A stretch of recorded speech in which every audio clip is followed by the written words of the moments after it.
You know, there's some lines of thought that are so destructive when it comes to parenting. And you know, often these lines of thought are in the part of the father, not the mother. One line of thought is this: well, I'll work hard now and be able to play later. You know what? That's a delusion.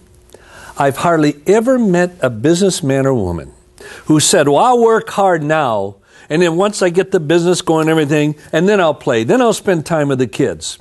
You know what happens? By the time you get around to spending time with your children, they are busy, and they don't have time to spend with you. You know, when a child is 1, 2, 3, 4, 5, 6, 7, 8, even 9, 10 years old, you can fit them into your schedule.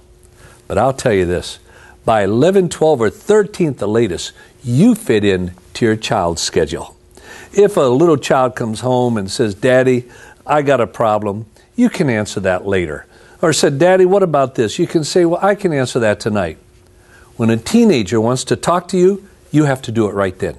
You fit into their time, because as teenagers, they do become more busy, and that's natural. And so it is a delusion to think, I will work hard now and play later. Well, when you get to the time of the playing, your children just might not have time for you. Another line of thought that is misleading is, well, you know, God's sovereignty covers all mistakes.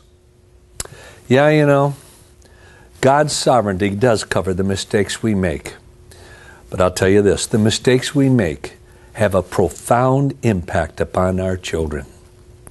I would not go through life with the excuse, well, I'm just going to make a lot of mistakes, and that's okay because, you know, God is sovereign. He'll make up for it. Well, let me tell you, your child will suffer because of that. And then another wrong line of thinking is, well, you know, I just don't have time. If you don't have time for your children, then you don't have time for anything.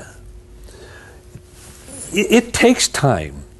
And I'll tell you this, when you get about 60 years old, maybe retired or what, it's pretty hard to climb up to your former job and really be satisfied and comforted. But let me tell you, when your children come home and they hug you and say, Daddy, I love you. Let's go golfing today. Let's go out for dinner tonight. Let's go on vacation. Those are the things that will comfort you, not the job you had your whole life. And so never get to that delusion, that misthinking that you just don't have time. Because I do not believe that anyone who spends time with their child will ever regret it. It will almost always come back to bless you.